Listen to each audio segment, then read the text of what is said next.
আসসালামু আলাইকুম রহমতুল্লাহ। ভারতের সাথে আমেরিকার এই সাপ লুডো খেলার শেষ কোথায় বোঝা যাচ্ছে না। কখন যে কে কার সাপের মুখে পড়ে লেজের কাছে চলে আসছে, আবার কখন কে লেজ থেকে ধীরে ধীরে সাপের মুখের কাছে চলে যাচ্ছে, এটা এস্টিমেট করা, গণনা করা, পরিমাপ করা, এটা খুব টাফেস্ট একটা কাজ হয়ে দাঁড়িয়েছে। আপনারা জানেন, শুল্কের বিষয়টি আমেরিকান আদালত, সুপ্রিম কোর্ট ওটাকে ব্যান করে দিয়ে ওভারঅল 15% শুল্ক করে দিয়েছেন।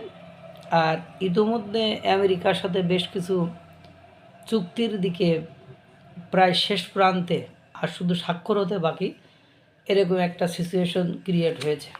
পরবর্তীতে ভারত বারবার সেটি পর্যালোচনা করেছে, কি করা যায়, কি হয় না হয়, এটা পর্যালোচনা করেছে। এর মধ্যে ডোনাল্ড ট্রাম্প খ্যাপাটে মাল, যেখানে নরেন্দ্র মোদী ভারতের প্রধানমন্ত্রী, বিশ্বের সবচেয়ে বড় গণতান্ত্রিক রাষ্ট্রের প্রধানমন্ত্রী, তিনি বর্তমান সময়ে আপনার ইসরায়েলে আছেন। ইসরায়েলে সংসদে তিনি পুরস্কারও পেয়েছেন, এবং তিনি যখন ইসরায়েলের সংসদে বক্তৃতা দেন তখন পাঁচবার সংসদ সদস্যরা উঠে হাততালি দিয়ে তার প্রশংসা করেছে। এরই মধ্যে ডোনাল্ড ট্রাম্প খ্যাপাটে মাল, সে একটা ঘটনা আর একটা ঘটিয়ে ফেলেছে। ভারতের সৌর বিদ্যুতের উপরে 126% শুল্ক চাপায় বসে আছে। বলেন, মানে ঠেলা কারে বলে, মানে কাহিনী কারে বলে, জটিলতা কারে বলে, কিছু বুঝতে পারছেন বা অনুমান করতে পারছেন? এর আগে দেখেন আপনার ভারত কি যেন বিমান, তারপরে কত মিলিয়ন বিলিয়ন ডলারের বাণিজ্য আমেরিকা থেকে করবে, এইসব সিদ্ধান্ত উপনীত হয়েছে। একের পর এক তাদের সাথে কথাবার্তা হচ্ছে, কাজ চলছে, কোনো জটিলতা নেই।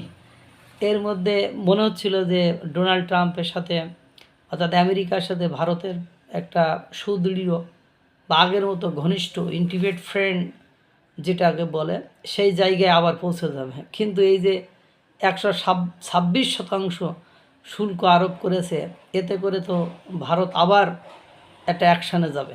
ভারত আবার হয়তো বা কোনো একটা গেম খেলে ডোনাল্ড ট্রাম্পরে আবার নাকানি চুবানি দিবে। কারণ ডোনাল্ড ট্রাম্প আজ পুরো বিশ্বে যে নাকানি চুবানি খাচ্ছে, তা মূলত এই ভারতের কাছে শুল্কের বিষয়টা নিয়ে যে নাকানি চুবানি খাচ্ছে, তা মূলত ভারতের কারণেই খাচ্ছে।